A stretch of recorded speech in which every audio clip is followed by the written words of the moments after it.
Shalom dan selamat pagi jemaat yang dikasihi oleh Tuhan.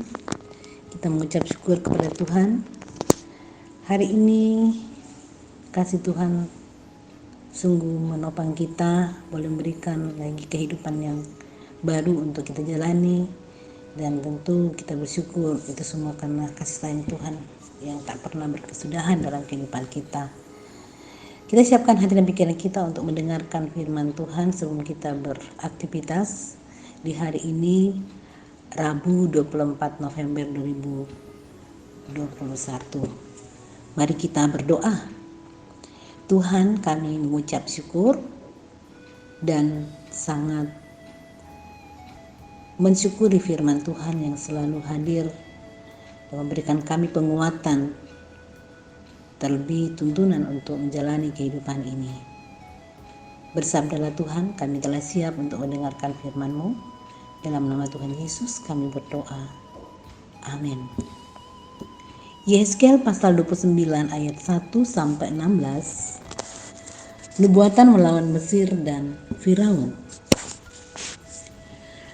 Pada tahun ke-10 dalam bulan yang ke-10 pada tanggal 12 bulan itu, datanglah firman Tuhan kepadaku. Hai anak manusia, tujukanlah mukamu kepada Firaun, raja Mesir, dan bernubuatlah melawan dia dan melawan seluruh Mesir. Berbicaralah dan katakan, beginilah firman Tuhan Allah. Lihat, aku menjadi lawanmu, hai Firaun, raja Mesir, buaya yang besar yang berbaring di tengah anak-anak sungaimu, yaitu Nil, dan yang berkata, sungai Nil aku punya, aku yang membuatnya. Aku akan mengenakan kelikir pada rahangmu dan membuat ikan dari anak-anak sungaimu berlekatan pada sisikmu. Aku akan mengangkat engkau dari tengah anak-anak sungaimu dengan segala ikannya yang berlekatan pada sisikmu. Dan aku akan melemparkan engkau ke padang gurun. Ya, engkau dengan segala ikan anak-anak sungaimu. Engkau akan jatuh ke padang dan tidak akan dipungut atau dikubur. Aku berikan engkau menjadi makanan binatang-binatang liar dan burung-burung di udara. Dan semua penduduk Mesir akan mengetahui bahwa akulah Tuhan. Oleh karena engkau ibarat tongkat bambu bagi kaum Israel. Pada saat mereka memegang engkau dengan tangan, engkau patah terkulai dan engkau melukai bahu mereka semua. Dan waktu mereka bertopang padamu, engkau patah dan engkau membuat mereka semua terhuyung-huyung. Oleh sebab itu beginilah firman Tuhan Allah, sungguh aku mendatangkan pedang atasmu dan melenyapkan manusia dan binatang daripadamu, sehingga tanah Mesir akan menjadi sunyi sepi dan menjadi reruntuhan. Dan mereka akan mengetahui bahwa akulah Tuhan. Oleh karena engkau berkata, sungai Nil aku punya, aku yang membuatnya. Maka sungguh aku menjadi lawanmu dan lawan anak-anak sungaimu, dan aku akan membuat tanah Mesir menjadi reruntuhan dan menjadi sunyi sepi mulai dari Migdol sampai Sene, bahkan sampai perbatasan tanah Ethiopia. Tidak seorang manusia pun akan melintasinya, bahkan seekor binatang pun tidak, dan tanah itu tidak akan didiami selama 40 tahun. Aku akan membuat tanah Mesir menjadi sunyi sepi di tengah negeri-negeri yang sudah dimusnahkan, dan kota-kotanya akan menjadi sunyi sepi di tengah kota-kota yang diruntuhkan selama 40 tahun. Aku akan menyerahkan orang Mesir di antara bangsa-bangsa dan mengamburkannya ke semua negeri. Sebab beginilah firman Tuhan Allah, pada akhir ke-40 tahun itu aku akan mengumpulkan orang-orang Mesir dari tengah-tengah bangsa di mana mereka berserak, dan aku akan memulihkan keadaan Mesir dan mengembalikan mereka ke tanah Patros, yaitu tanah asal mereka, dan di sana mereka menjadi kerajaan yang lemah.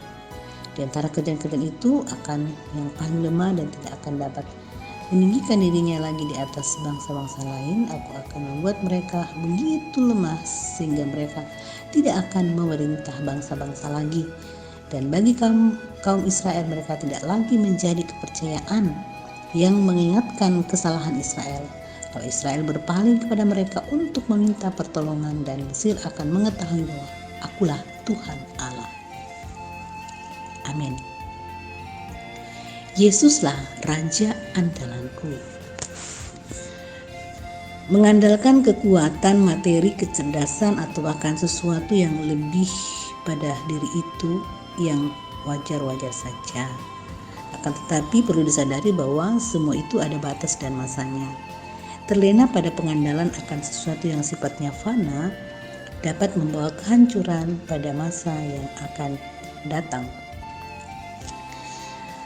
Nabi Yeskel diutus untuk menyampaikan nubuatan akan kehancuran kebesaran Mesir. Dalam bagian pendahuluan kitab Yeskel dijelaskan tentang hubungan Mesir dengan Yehuda dalam rangka menghadapi Raja Babel. Namun ternyata Mesir tidak bisa diandalkan. Mesir diibaratkan seperti tongkat bambu bagi orang Israel. Dengan pengandalan itu, Mesir telah membuat Israel jauh dari Tuhan.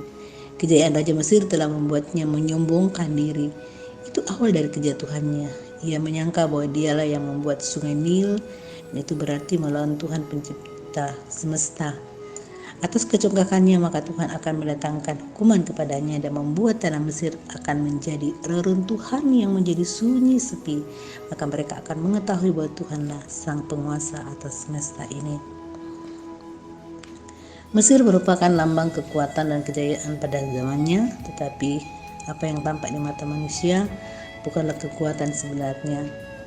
Allah adalah sumber kekuatan sejati yang kekal, abadi dan tak terhingga. Kehadiran Allah yang Maha Kuasa sungguh dinyatakan di dalam Yesus Kristus yang telah mengalahkan kekuatan manapun, terutama kekuatan maut. Dialah Raja yang memerintah selamanya, sehingga barang siapa yang mengandalkan Dia dan percaya dengan sungguh akan beroleh hidup yang kekal dalam kerajaannya.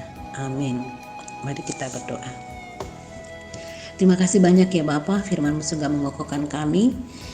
Kami percaya bahwa hidup kami semuanya di dalam topangan dan kekuatan Tuhan. Mampukan kami seluruh jemaat untuk terus mengandalkan Tuhan dan percaya hanya kepadamu Tuhan, sehingga dapat menjalani hidup ini dengan ungkapan syukur dan kekuatan yang berlimpah dari Tuhan.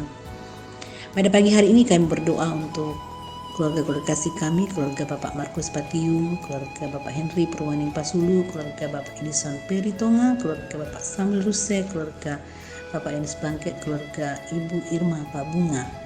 Tuhan, kami mohon kasih sayang Tuhan, penyertaan-Mu bersama dengan segenap keluarga-keluarga kasih kami ini. Tuhan melimpahkan berkat dan kekuatan dalam kehidupan mereka, sehingga biarlah damai sejahtera dan hidup yang berjalan bersama dengan Tuhan, selalu bersama dengan keluarga-keluarga kasih kami ini.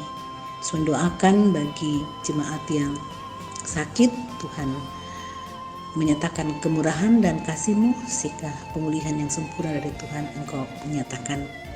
Kami juga berdoa dan bersyukur pada hari ini atas pertambahan usia yang Tuhan kurniakan kepada anak-anak kekasih kami di tengah-tengah jemaat, bersama dengan anak kami Linel, Magda, Len, Rebecca, dan juga Liontin Datu Layuk Alo. Padamu Bapa, kami bersyukur atas pertambahan usia anak-anak kekasih kami ini. Tuhan terus melimpahkan berkat dan kasih sayang-Mu, mereka tumbuh menjadi anak yang takut akan Tuhan, dan dalam perjalanan hidup mereka, dalam studi, dalam pertumbuhan, Tuhan menolong menyertai mereka menjadi kuat, mereka menjadi pintar, karena Tuhan selalu menjaga dan memberkati anak-anak kami ini. Sempurnakanlah sukacita pertambahan usia yang Tuhan karuniakan kepada mereka, sehingga menjadi sukacita bagi anak-anak kami dan juga terlebih kepada keluarga atau orang tua dari anak-anak kekasih kami ini. Juga kami berdoa untuk pelayanan majelis gereja Jemaat Sidoarjo Sirakus dalam proses penjaringan majelis gereja yang sementara berlangsung saat ini. Kami bersyukur untuk 50 calon majelis gereja yang sudah dipilih oleh Tuhan melalui jemaat untuk persiapkan diri dalam penjaringan selanjutnya. Dan pembekalan yang akan dilaksanakan rencana pada hari Sabtu tanggal 27 November. Kami berdoa Tuhan menolong menyertai sehingga pembinaan ini dapat berlangsung dengan baik dan seluruh jemaat bahkan calon gereja dapat mengikuti sehingga kami boleh memahami dan mengerti bagaimana suatu pelayanan yang dilaksanakan di sebuah jemaat atau khususnya di jemaat Sidoarjo, dan pelayanan itu adalah semuanya yang utama adalah melayani Tuhan dan menjadi berkat dalam pelayanan di tengah-tengah jemaat Tuhan. Bapa di sorga, biarlah semua program-program pelayanan di tengah-tengah jemaat dapat berjalan dengan baik. Semua majelis gereja, pendeta, penuntut dan diaken tetap sebagai teamwork dalam pelayanan di sini di jemaat Sidoarjo sehingga tetap sehati sepikir saling melengkapi untuk mengangkat pelayanan ini. Demikian juga Tuhan, kami berdoa bagi keluarga anggota jemaat yang ada di perantauan oleh karena pekerjaan, studi, dan kegiatan keluarga. Tuhan melindungi juga mereka, menyertai sehingga mereka tetap dalam keadaan yang diberkati oleh Tuhan. Bapa di sorga, sungguh kami mensyukuri dan menyerahkan seluruh aktivitas jemaat saat ini. Biarlah semuanya berlangsung karena kemurahan dan kekuatan Tuhan sehingga jemaat dapat melaksanakan dengan baik dan tenang dan dengan penuh ungkapan syukur dan boleh sukses dalam beraktivitas dan berkarya hari ini. Terpujilah namamu Tuhan, kami berdoa, kami bersyukur hanya di dalam nama Tuhan kami, Yesus Kristus. Amin. Demikianlah rehat kita pada pagi hari ini jemaat Tuhan. Selamat berkarya, sehat selalu, dan selamat ulang tahun buat dua anak kekasih, Lina Magdalena Rebecca bersama Leontin Datulai. Kalau Tuhan memberkati.